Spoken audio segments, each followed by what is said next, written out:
wajib ikut Lemhanas ya. Materinya pemantapan nilai-nilai kebangsaan.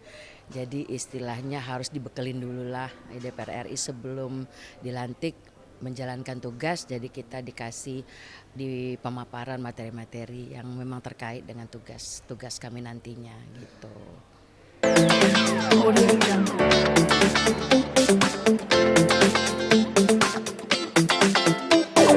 Bunda, gimana hari ini ada kegiatan apa sih Bun sama teman-teman anggota Dewan? Hari ini kami ada Lemhanas. Jadi semua DPR RI terpilih wajib ikut Lemhanas ya. Materinya pemantapan nilai-nilai kebangsaan. Jadi istilahnya harus dibekelin dulu lah di DPR RI sebelum dilantik menjalankan tugas. Jadi kita dikasih di pemaparan materi-materi yang memang terkait dengan tugas kami nantinya gitu. Cukup ini nggak Bun? Artinya aduh sebelum rumit gitu artinya apalagi ini kan bicara soal apa ya ibaratnya nilai-nilai kebangsaan tadi pemantapan segala Ya. macam ada cukup rumit ya Bun? Ya, buat saya sebagai pelaku seni ya kalau dibilang gampang ya enggak juga. Mesti ada juga hal-hal yang memang kita belum paham ya, tetapi dengan adanya Lemhanas ini memang sangat-sangat memberi pemahaman buat saya pribadi juga teman-teman yang lain apa sih sebenarnya gitu ya. eh, apa namanya sektor apa aja sebenarnya yang menjadi tugas dan tanggung jawab DPR RI, kemudian sistem dan kondisi negara kita ini sekarang seperti apa itu kan semuanya dipaparkan sehingga kita sebelum nanti melangkah di parlemen kita sudah tahu problem-problem atau kendala atau situasi negara yang kita hadapi gitu. Bunda sendiri kan untuk dapil dia kalau nggak salah ya. Saya dari Dapil Riau Oh ya 1, satu. Riau 1 itu pesisir, Pekanbaru, Bengkalis, Dumai, Meranti, Rokan Hulu, Rokan Hilir, Siak, Seri Indrapura, Kepulauan Meranti. Jadi ada 7 wilayah kabupaten dapil saya gitu. Cukup banyak PR nggak sih Bun yang memang harus Bunda Banyak sekali PR-nya. Karena gini, aku tuh waktu pileg kemarin itu kan memang turun langsung ya, terjun langsung ke dapil.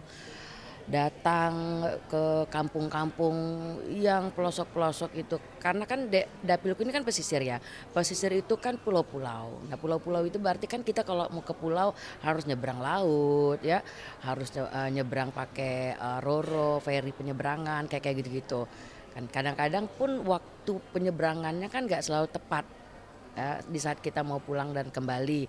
Akhirnya kita kadang-kadang naik kapal pompong kalau orang-orang di sana tuh bilang pompong kapal kayu yang sangat minim sekali lah artinya harus mentalnya harus kuat banget lah kita kalau nggak biasa naik kapal apalagi naik kapal pompong. Nah itu termasuk perjuangan saya dan di situ saya ketemu dengan masyarakat yang ada di kampung-kampung keluarga-keluarga kita di sana. Mereka sangat-sangat senang dengan kedatangan saya yang di sana bisa menampung segala keluhan-keluhan mereka dan nah itu menjadi PR. Ya itu menjadi PR ketika saya sekarang sudah diberikan amanah ya ketika saya sebenarnya mengemban amanah ini dan ketika itu saya langsung teringat apa yang sudah mereka sampaikan ya masyarakat keluhkan kepada saya ketika saya berkampanye dan itu memang harus saya perhatikan gitu menjadi tugas menjadi PR buat saya ke depan ini. Bunda tapi yang diomongin dari Bunda sendiri pengen komisi berapa sih Bunda? Kan kalau ngeliat dari teman-teman Bunda sendiri kan ya ada di komisi 10 gitu. Tapi di Bunda sendiri ada keinginan Makanya kan sekarang ini nih, belum tentu juga kita seniman, terus langsung kita diletakkan di Komisi 10 ya. Makanya kan sekarang ada tim pengujinya ya, tim penguji dari saya kan dari partai PKB ya, partai PKB kita di sini ada tim yang menguji kemampuan caleg-calegnya, kemampuan kita untuk ditempatkan sesuai dengan kapasitasnya gitu. gitu. Jadi belum tentu juga, ada juga kadang-kadang apa namanya tuh seniman tapi dia juga mengerti persoalan hukum, dia ditempatkan di Komisi 3 kayak begitu gitu kan. Nah, ada juga mungkin seniman yang dia mengerti soal budaya, kesenian, pariwisata, dia ditempatkan di Komisi 10. Jadi ada pengujian lah untuk penempatan komisi itu. Ini kan sebentar lagi pelantikan juga akan apa namanya dimulai juga nanti di tanggal 1 Oktober gitu. Mm. Sendiri, Gina sendiri apa persiapannya sendiri? Pelantikan ini, Ya, ya pastinya pertama senang ya, bahagia, bersyukur, bangga ya, dan menjadi beban juga sebenarnya. Beban itu ya karena saya bilang tadi itu ada PR gitu loh yang harus segera kita selesaikan gitu. Eh, Persiapannya ya mental ya, bagaimanapun saya nggak bisa pungkiri karena ini langkah awal saya menuju ke parlemen, pastilah ada haru, ada deg-degan, ada cemas, ada takut, ya mas manusiawi gitu, manusiawi, tetapi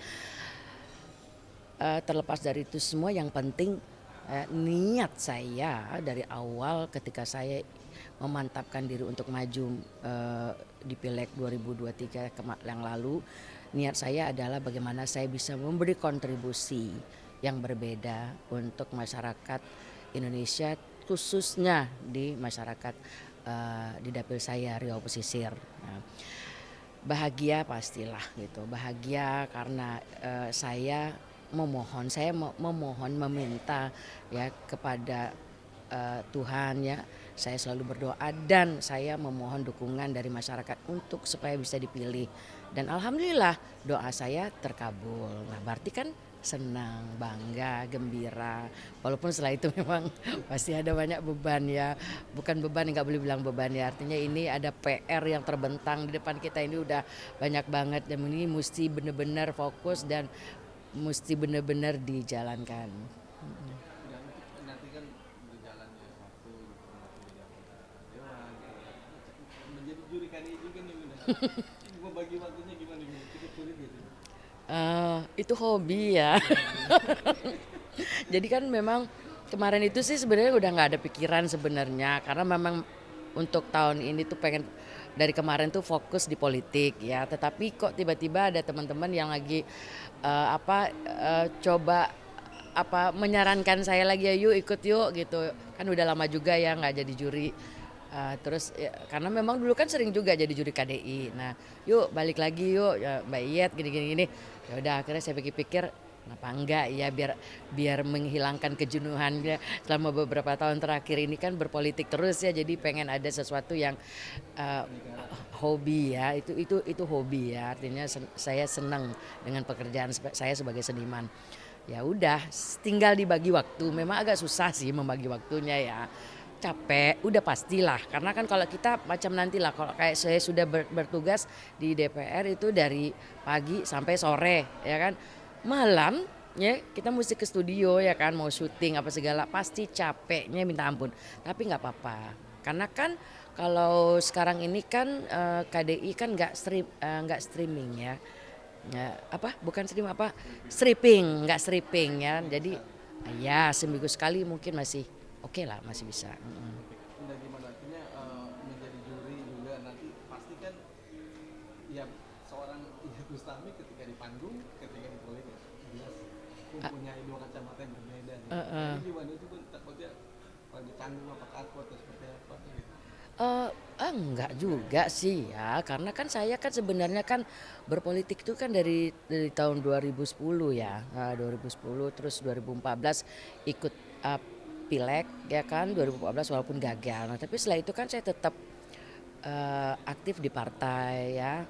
Kemudian lingkungan saya fashionnya memang di politik, keluarga, teman-teman semua itu banyak di politik. Jadi ya bukan sesuatu hal yang baru sebenarnya gitu. Dan hal-hal yang memang selalu dibicarakan di lingkungan saya itu tidak jauh-jauh dari tugas-tugas di parlemen. Jadi itu bukan hal yang baru lah buat saya. Nanti akan misalnya ada tawaran job oke, Bunda harus nyanyi di sini acara panggung Dihitung dulu berapa duitnya ya? Nutup nggak ya?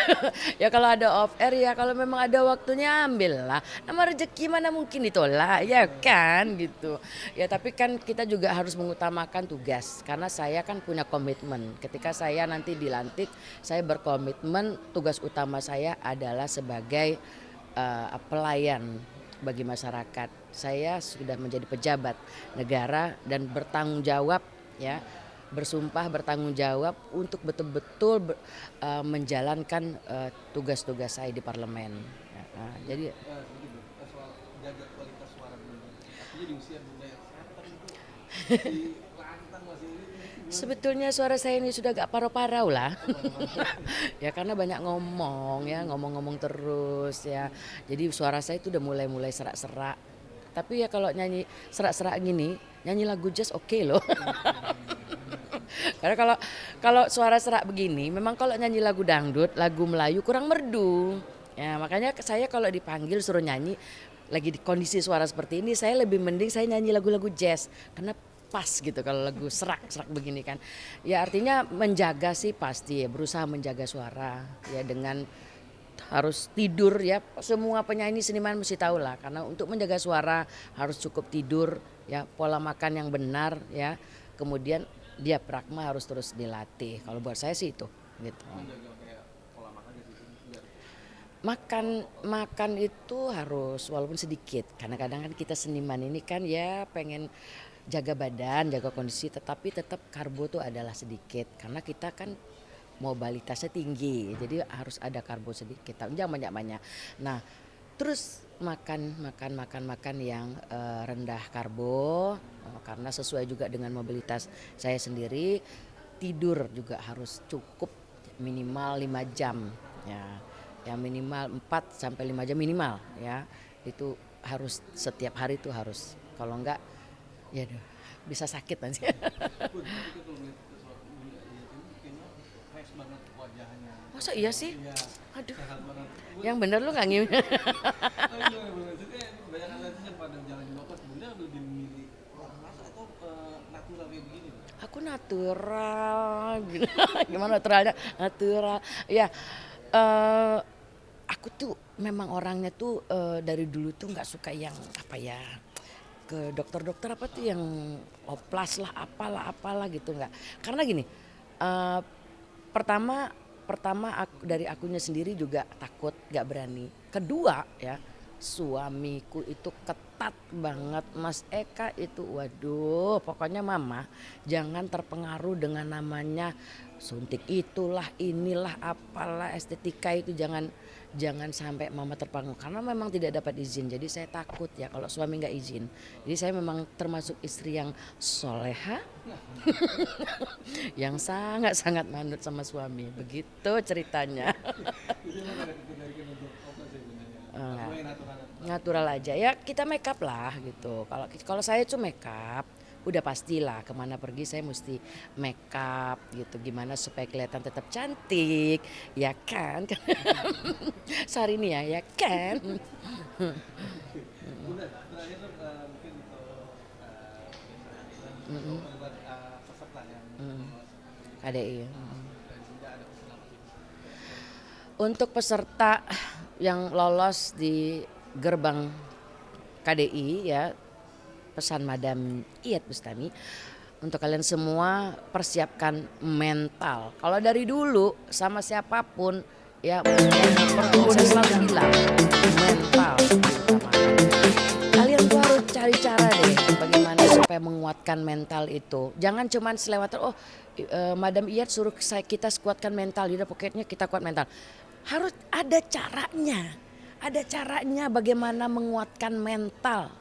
Itu ada teorinya dan harus bertanya kepada orang-orang pintar kan nanti kan ketemu sama vocal cord segala di situ nanti boleh tanya bagaimana sih cara untuk mendapatkan mental yang kuat itu. Jadi tipsnya kalau dari saya untuk membentuk mental yang kuat pertama sekali yang harus dilakukan adalah meyakinkan diri.